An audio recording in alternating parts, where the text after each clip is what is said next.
So ayan na nga guys, kakagising ko lamang. So ang oras po dito ngayon ay alas 2:30 na ng hapon. So pupunta tayo dun sa itaas ng aming tinutuluyan guys. Actually guys, ito ay nasa likod lamang po ng bahay. So magtitingin tayo dito ng gulay na pwede natin makuha. So ayan guys, fast forward tayo. So tayo bababa na kasi wala pong gulay akong nakita dito. So ngayon titingin muna tayo sa may taramnan kung gaano kaganda ang view pag ganitong oras guys. So nakaka-relax po talaga dito sa palibot ng bahay kasi maraming kahoy, maraming halaman din na makikita dito. Actually guys, ang ginamit ko ngayon na camera ay yung M12 na camera na binili ko. Actually guys, ito po ay body clip pero pwede naman po siyang hawakan. I mean, hindi po siya body clip kundi body camera. So pwede naman po siyang hawakan kung gusto mong hawakan. Kaya lamang tinawag siya na body camera kasi meron nga pong nakadesenyo na clip doon sa may likuran ng camera. Ang kagandahan lamang dito guys, HD 2 million pixel siya, tapos infrared night vision, tapos clip design. Yun nga, sinasabi na clip design kasi meron siyang disenyo na clip sa may likuran ng camera. Yun yung guys, sabi ko kanina na HD 2 million pixel siya. Kung ano po yung itsura mo sa personal, ganun din po yung face card mo dito sa camera. Kaya yun lang man po ang kagandahan niya kasi hindi mo mapipeke kung ano yung itsura mo. Take note guys, wala siyang pinagkakaiba sa 360 lens rotation kasi ito guys 180 lens rotation lamang siya. So yun lamang po ang pagkakaiba niya. So sa linaw naman ng camera, okay naman siya. Yung guys, ang kagustuhan ko dito sa camera ito ay kung ano yung itsura mo sa personal. So kagaya niyan,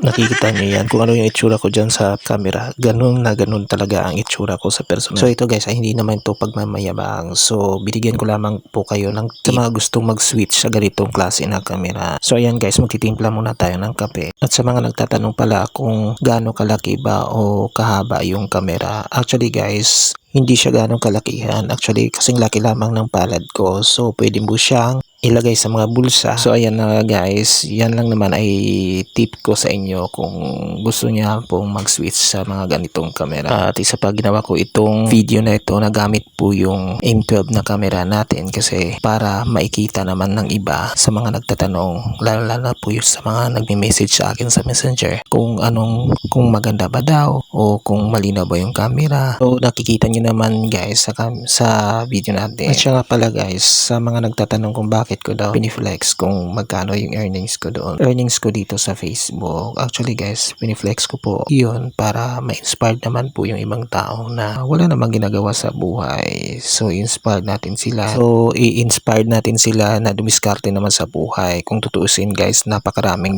pagkakakitaan sa ngayon kung gugustuhin mo lang. Dito pa lamang sa social media kung may tiyaga ka. Meron ka talagang makukuha dito. So ako guys, almost 2 years na po akong nagbablog o gumagawa ng mga video. 3 beses pa lamang akong sumasahod. So pangatlo ngayon, hopefully na ma-paid po yun ni Meta. Kaya sa social media, tiyagaan lamang kasi aanihin at aanihin mo rin yung itinanim mo dito sa social media balang araw. Take note po para sa lahat. So ngayon hindi pa tayo nilalapitan ng mga tao o iniiwasan tayo kasi sa buhay natin ay walang-wala tayo. Pero balang araw mag-boom itong o mag-work itong ginagawa natin sa social media, sila na mismo ang lalapit sa atin. So hanggang dito lamang guys, bye-bye!